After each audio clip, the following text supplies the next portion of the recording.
Selamat datang. Salam sejahtera bagi kita semua. Semoga Tuhan memberkati kita hari ini.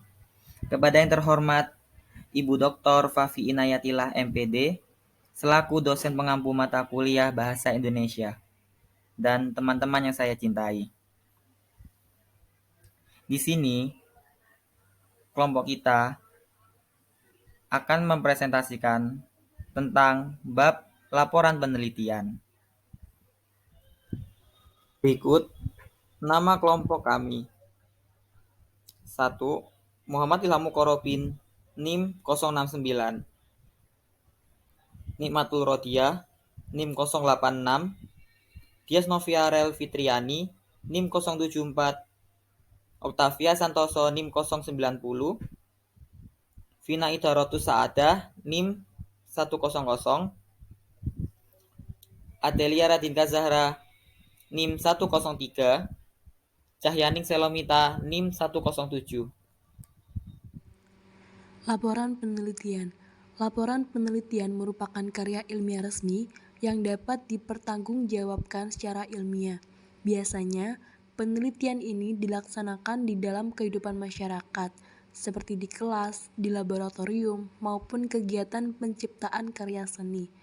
Laporan penelitian dapat berupa laporan tugas akhir, skripsi, tesis, disertasi, dan juga laporan penelitian.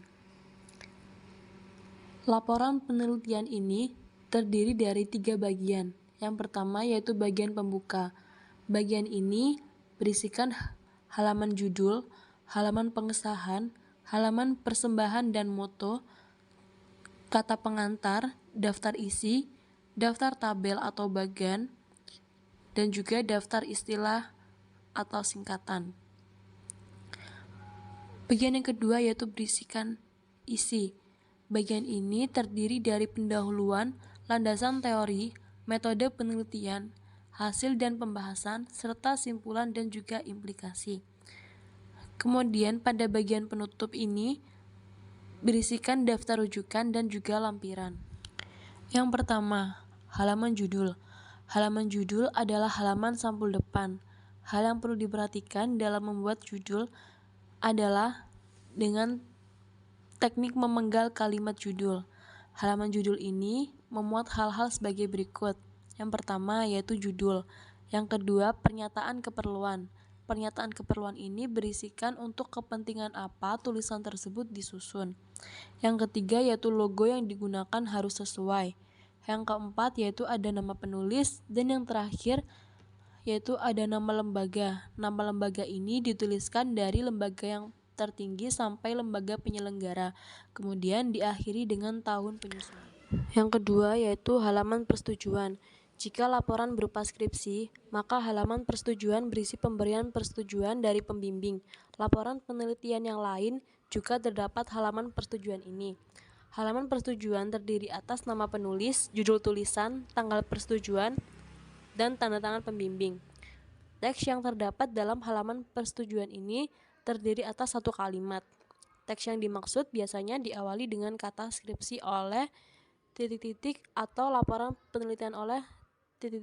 dan diakhiri dengan kata untuk di ... dan diikuti dengan tanda titik. Lembar pengesahan. Lembar pengesahan adalah suatu lembar yang berisi pernyataan atau persetujuan dari suatu pihak tentang sah atau tidaknya laporan penelitian yang dibuat.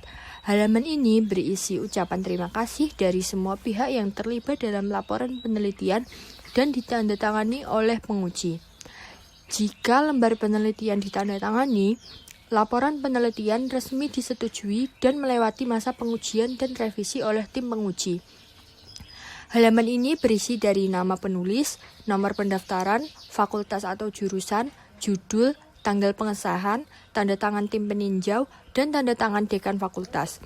Biasanya melampirkan formulir ini ke laporan seperti laporan praktikum dan laporan tanggung jawab, atau dalam penulisan ilmiah seperti proposal, penelitian, dan skripsi. Selanjutnya ada moto atau persembahan laporan penelitian. Moto atau persembahan laporan penelitian adalah naskah yang ditulis oleh penulis makalah untuk mengungkapkan rasa syukur dan terima kasihnya kepada orang-orang yang telah berjasa dalam kehidupan peneliti, terutama yang membantu penyelesaian laporan penelitian. Biasanya persembahan ditujukan kepada Tuhan, orang tua, istri atau suami, anak, saudara, kekasih, sahabat, dan alma mater. Tidak ada aturan penulisan moto atau produk dan tidak selalu dicantumkan dalam laporan penelitian. Selanjutnya ada prakata. Prakata adalah sebuah tulisan yang dimaksudkan penulis laporan penelitian agar pembaca mengetahui tujuan dari laporan penelitian itu sendiri. Hal-hal yang perlu diungkapkan dalam prakata adalah yang pertama ada puji syukur kepada Tuhan, yang kedua ada judul penelitian, yang ketiga ada fenomena isi atau garis besar isi, yang keempat ada hambatan dalam proses penyusunan sekaligus upaya mengatasinya, yang kelima ada ucapan terima kasih kepada pihak-pihak yang membantu, yang keenam ada saran dan kritik, yang ketujuh ada harapan, dan yang terakhir yaitu yang ke-8 ada penyambutan tempat, tanggal, bulan, dan tahun penulisan tanpa penyebutan identitas penulis. Daftar isi. Daftar isi berguna untuk memudahkan pembaca yang ingin membaca tiap halamannya. Daftar isi memuat judul bab, subbab, sub-subbab, dan seterusnya. Susunan penomoran dalam daftar isi bervariasi. Dapat menggunakan angka dan huruf atau sistem digit. Selanjutnya ada daftar tabel, bagan, dan gambar. Daftar tabel, bagan, dan gambar ini digunakan untuk menyampaikan informasi yang kompleks. Penggunaan daftar tabel, bagan, dan gambar ini berguna untuk membantu pemahaman pembaca. Tabel, bagan, dan gambar diberikan nomor urut guna memudahkan pencariannya. Yang ke-8 adalah daftar istilah.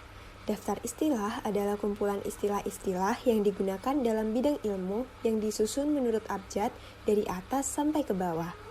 Biasanya, penulisan daftar istilah ini disertai dengan padanan asingnya. Contoh penulisan daftar istilah adalah misalnya ABRI. Padanan asingnya adalah Angkatan Bersenjata Republik Indonesia. Yang ke-9 adalah abstrak. Abstrak merupakan rangkuman yang memuat seluruh isi tulisan. Di dalam abstrak ini memuat latar belakang, rumusan masalah penelitian, tujuan, metode yang digunakan, dan hasil penelitian. Akan tetapi, sifat dari tujuan dalam abstrak ini adalah opsional. Mengapa demikian? Karena sifat dari tujuan sendiri sudah cukup ringkas. Maka dari itu, jarang penulis yang memuatkan tujuan ke dalam abstrak. Selanjutnya, penulisan abstrak ini dapat berupa tulisan jarak baris tunggal sehingga nantinya isinya mudah dipahami. Pendahuluan. Pendahuluan adalah bab pertama dari sebuah laporan penelitian yang mengantarkan pembaca untuk dapat menjawab pertanyaan apa yang akan diteliti, untuk apa, dan mengapa penelitian perlu dilakukan. Pendahuluan sendiri terdiri dari A. Latar belakang masalah, B. Rumusan masalah, C. Tujuan penelitian, dan D. Manfaat penelitian. A. Latar belakang masalah. Penulis harus mampu menjawab pertanyaan mengapa penelitian perlu dilakukan. Untuk itu, penulis mengemukakan adanya kesenjangan antara harapan dan kenyataan, baik yang bersifat teoritis maupun praktis, yang melatar belakangi masalah yang dikaji. B. Rumusan masalah. Rumusan masalah merupakan upaya untuk menyatakan secara tersurat pertanyaan-pertanyaan yang akan dicari jawabannya. Pada bagian ini, perlu dikemukakan rumusan spesifik dari masalah yang hendak dipecahkan. Rumusan masalah disusun secara singkat, padat, dan jelas, serta disampaikan dalam bentuk kalimat tanya. C. Tujuan penelitian. Tujuan penelitian mengungkapkan sasaran yang ingin dicapai dalam penelitian. Isi dan rumusan tujuan penelitian mengacu pada isi dan rumusan masalah penelitian. Pada umumnya, tujuan penelitian dibagi dalam dua macam, yaitu tujuan umum dan tujuan khusus. Tujuan umum sendiri lebih mengarah pada tujuan ideal, sementara tujuan khusus cenderung bersifat praktis. D. Manfaat penelitian. Kontribusi penelitian harus berdampak pada perkembangan teoritis dan pemanfaatan praktis. Manfaat lainnya dapat dikaitkan dengan peneliti, lembaga tempat kajian dilakukan, organisasi profesi, dan lain sebagainya. Selanjutnya ada landasan teori. Landasan teori ini menjadi dasar kokoh dari sebuah penelitian. Dan secara umum, landasan teori adalah suatu argumentasi yang telah tersusun secara sistematis dan memiliki variabel yang kuat dan sudah terbukti. Landasan teori ini berisi mengenai definisi, konsep, dan juga proposisi yang telah tersusun secara sistematis mengenai variabel penelitian. Landasan teori merupakan hasil telaah peneliti terhadap satu atau beberapa teori yang sudah dipilih yang terbaik dari berbagai sumber dan berhubungan dengan topik penelitiannya. Bahan-bahan landasan teori dapat diangkat dari berbagai sumber seperti jurnal penelitian, artikel, disertasi, tesis, skripsi, laporan penelitian, buku, makalah, hasil diskusi dan seminar, atau terbitan-terbitan resmi pemerintah maupun non-pemerintah. Metode penelitian. A. Pendekatan penelitian. Menjelaskan pendekatan tertentu yang digunakan dan alasan-alasan singkatnya. Juga dapat mengemukakan orientasi teoritik dan mengemukakan jenis penelitian yang digunakan. B. Sumber data dan data penelitian. Sumber data merupakan tempat ditemukannya data yang kita pakai. Dalam penelitian data kualitatif, pengambilan sampel bertujuan untuk mendapatkan informan sebanyak-banyaknya, bukan untuk mengeneralisasikan. C. Teknik pengumpulan data. Berbagai macam teknik dalam pengumpulan data, diantaranya observasi, partisipasi, wawancara mendalam, dan dokumentasi. D. Teknik analisis data. Merupakan proses pelacakan dan pengaturan secara sistematis, transkripsi wawancara, catatan lapangan, dan lainnya, agar peneliti dapat menyajikan temuannya. Lampiran. Lampiran adalah berkas-berkas yang sesuai dengan keperluan serta mendukung penguatan dari tulisan. Tidak semua berkas harus dicantumkan karena hanya akan memperbanyak jumlah halaman dan memperbanyak biaya yang harus dikeluarkan oleh peneliti. Daftar rujukan. Daftar rujukan adalah kumpulan buku atau sumber lain yang benar-benar diacu atau dirujuk sebagai sumber penulisan. Cara penulisan daftar rujukan yang sesuai dengan pedoman umum ejaan bahasa Indonesia, misalnya dengan menggunakan huruf miring. Huruf miring ini dipakai untuk menuliskan judul buku, nama majalah atau surat kabar yang dikutip dalam tulisan, termasuk dalam daftar pustaka. Contohnya yaitu seperti yang tertera pada layar. Urutan dalam penulisan daftar rujukan yaitu yang pertama nama pengarang, yang kedua tahun terbit, yang ketiga judul rujukan, yang keempat kota tempat terbit, dan yang terakhir yaitu nama penerbit. Hasil dan pembahasan. Penamaan bab ini berhubungan langsung dengan masalah yang dipecahkan. Hasil dan pembahasan juga dapat dibagi lagi menjadi dua bab, yakni bab hasil dan bab pembahasan. Selain itu, bab hasil juga bisa dibagi lagi menjadi beberapa subbab. Tujuan pembahasan adalah satu, untuk menjawab masalah penelitian atau menunjukkan bagaimana tujuan penelitian ini dicapai. Yang kedua, yaitu untuk menafsirkan temuan penelitian. Yang ketiga, mengintegrasikan temuan penelitian ke dalam kumpulan pengetahuan yang mapan. Lalu yang keempat adalah memodifikasi teori atau menyusun teori yang baru. Dan yang kelima adalah menjelaskan implikasi hasil penelitian, termasuk keterbatasan temuan penelitian. Selanjutnya yaitu simpulan dan implikasinya. Simpulan adalah hasil penelitian yang merupakan jawaban terhadap permasalahan yang telah ditetapkan pada bab pendahuluan.